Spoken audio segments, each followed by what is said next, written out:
Quase 30 cientistas morreram no último mês. Droga. Outra contagem regressiva. O problema dos três corpos, ou Three Body Problem.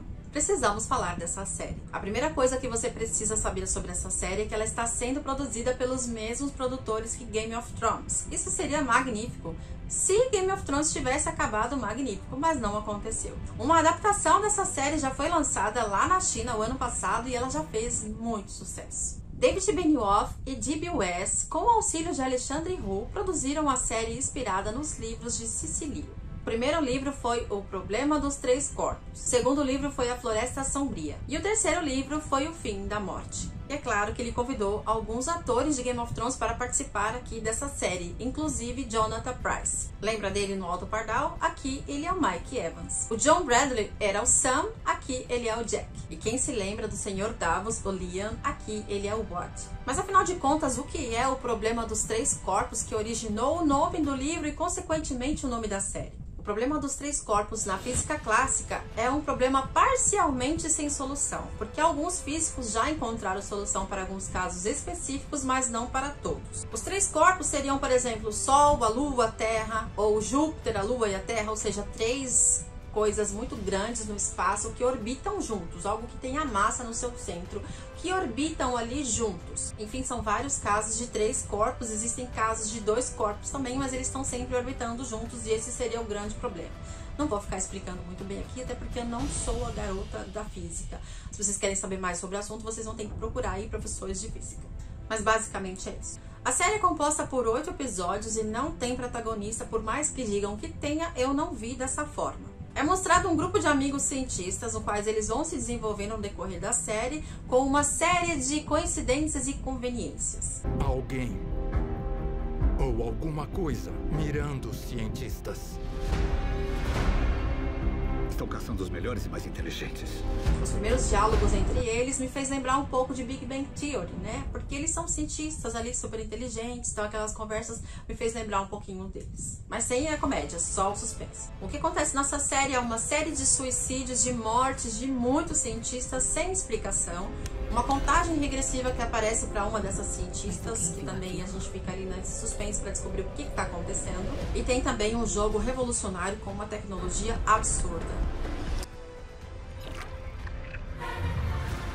Os elementos que eu gosto dessa série são a guerra civil que acontece na China, lá para os anos 60, as menções de Einstein, que são proibidas na época que não se pode falar de Einstein, e os diálogos extremamente inteligentes e reflexivos. Se você ainda não assistiu essa série, então vai lá assistir, eu tenho certeza que você vai gostar bastante, mas não vá com uma expectativa de uma série revolucionária, porque isso não vai acontecer. Mas é bom assim. Então, se você não é inscrito no canal, então já se inscreve, deixa seu like e ativa o sininho para ficar por dentro de tudo que chega por aqui. Eu sou a Sueli Santana e você está no canal Café.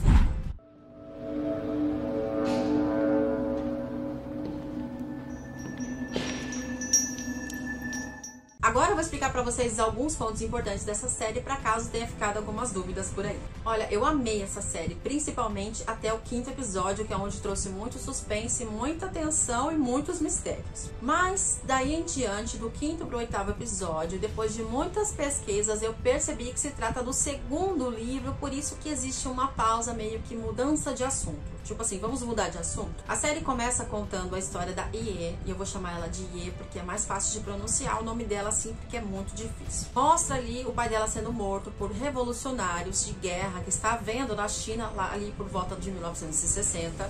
Ele gosta muito de falar sobre física, ele é um professor de física, ele quer falar sobre Einstein, sobre a teoria da relatividade, várias outras coisas, mas ele é proibido e quanto mais ele insiste em falar, e aí é que ele é morto. Ela então é enviada para um local onde tem alguns estudos da astrofísica e ela só consegue essa vaga aí nesse local porque ela é muito inteligente, senão ela seria morta. Mesmo limitando as informações que chegam até ela consegue chegar então numa teoria em que o Sol pode ser usado como receptor e transformador de mensagens. Assim, aquela mensagem enviada para o espaço pode levar assim, milhões de anos para chegar lá. Com o Sol, esse tempo é encurtado. Mesmo ela sendo barrada pelo general, que não é para agir dessa forma, porque eles não querem que eles façam nenhuma mensagem com o Sol, ela é desobediente e ela envia a si mesma. Então, depois de 8 anos, essa mensagem deles ali, dos aliens, chega para ela dizendo que ela não deve responder esta mensagem, que ela deve ignorar e não tente contato novamente, senão eles vão invadir o mundo dela. Ela poderia ter ficado quieta? Poderia, mas o que ela fez? Ela respondeu e ainda convidou eles para vir para cá. Então ela é convidada para ir num navio chamado Dia do Julgamento, aonde tá o Mike Evans, né? Ele chama ela até lá e fala que as mensagens dela foram respondidas sim e eles queriam falar com ela. Então eles têm ali um relacionamento no qual eles tiveram a filha Vera.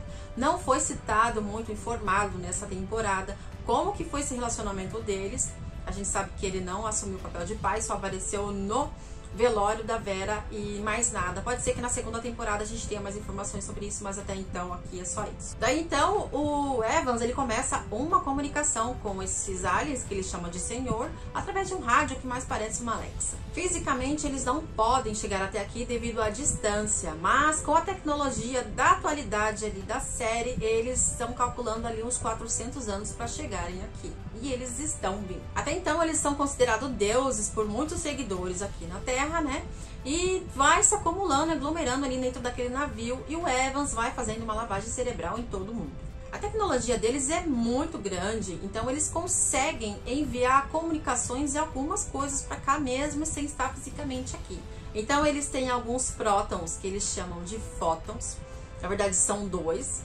E são partículas muito pequenininhas, assim, muito difíceis de conseguir ver a olho nu. E são microcomputadores capazes de ver tudo em tempo real que acontece aqui e enviar mensagens diretamente para eles já sabendo de tudo que está acontecendo. Esse senhor, no qual conversava com Evans o tempo todo, ele estava sendo guiado pelas orientações do Evans. Então, assim, quando o Evans falava, o Jack é inimigo, a Egg é inimiga, cientistas são inimigos, esse próprio senhor aí ia tratando de matar essas pessoas, mas ele pedia para humanos fazerem isso.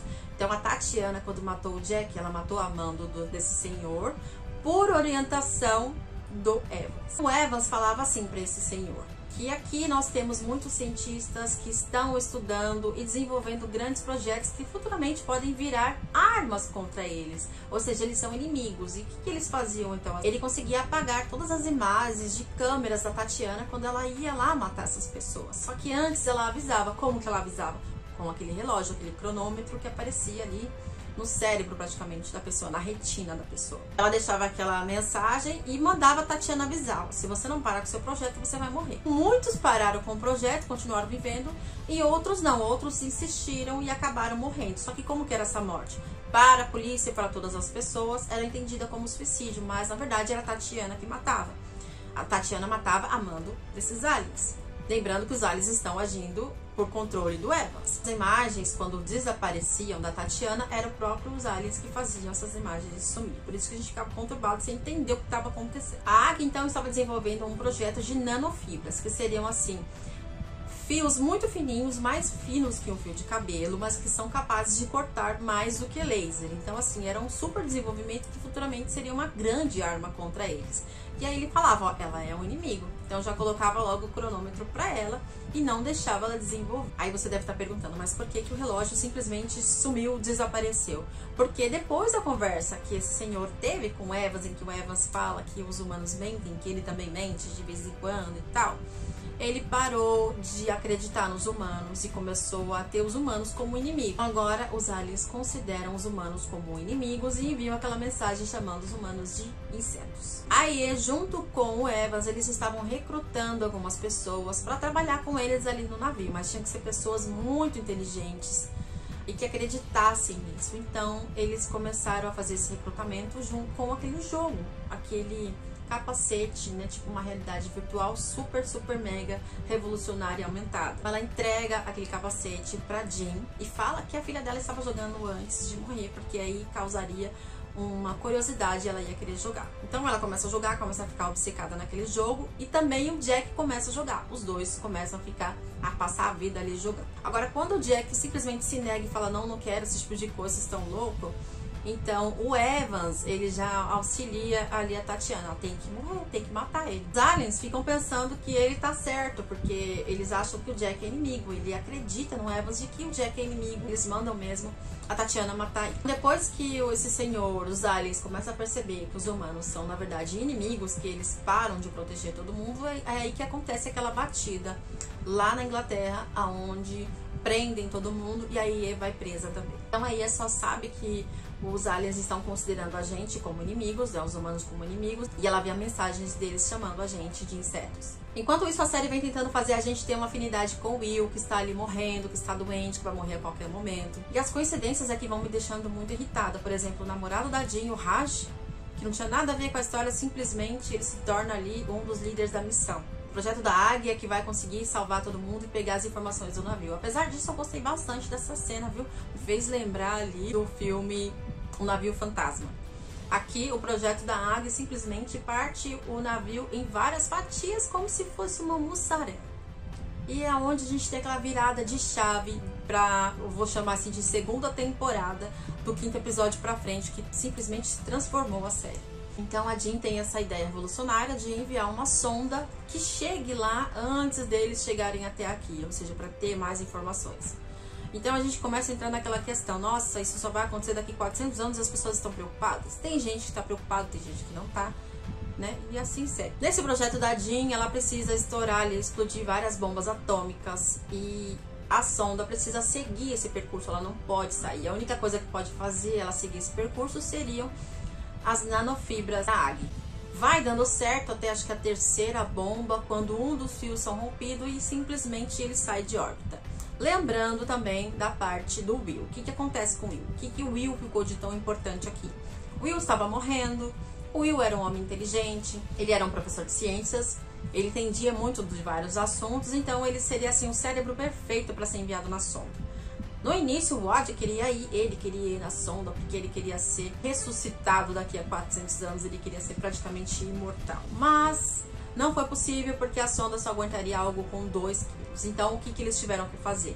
Colocar um cérebro lá dentro, teria que ser um cérebro. Porém, esse cérebro não poderia estar totalmente morto, ele tinha que ser quase morto. O Will se encaixou perfeitamente nessa seleção aí, e ele acabou aceitando. Considerando a tecnologia de hoje, tanto dos aliens quanto a nossa, essa sonda ela vai conseguir ir por mais ou menos 1,2% da velocidade da luz. E vai conseguir chegar lá nos 200 anos. Então, daqui a 200 anos pode ser que as coisas estejam mais avançadas e eles possam pegar esse cérebro, escanear e realmente assim, quem sabe até trazer o Will de volta. Por considerar que os aliens, eles escaneiam o cérebro das pessoas o tempo todo, eles não queriam que fosse de uma pessoa burra, por exemplo. Eles queriam uma pessoa muito inteligente. Depois de simplesmente os aliens cortarem todos os contatos deles com o Evans, agora eles decidem falar com a Tatiana e pedir para ela que ela extermine a Ia.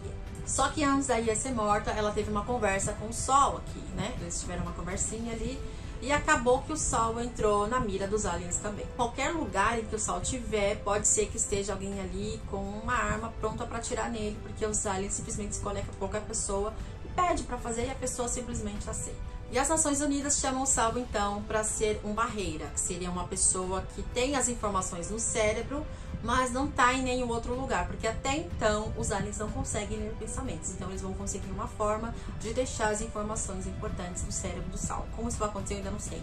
A gente vai saber lá na 2ª temporada. Ele nega, ele não quer fazer parte disso o tempo todo, mas as pessoas estão considerando como se ele já fosse e não tem mais o que fazer. Levando em consideração que os produtores dessa série são os produtores de Game of Thrones, no qual lá, uma temporada inteira era só uma preparação para uma guerra e a guerra vinha dilaceradora, eu acredito que aqui seja só o início de tudo, uma preparação para uma grande guerra aí na 2ª temporada. Vamos aguardar e vamos ver o que vai acontecer. Eu espero que vocês tenham gostado desse vídeo. Comenta aqui nos comentários pra mim o que foi que você achou, se você já assistiu. Se você tem alguma dúvida, coloca aqui pra mim também. Um beijo pra você e até o próximo vídeo.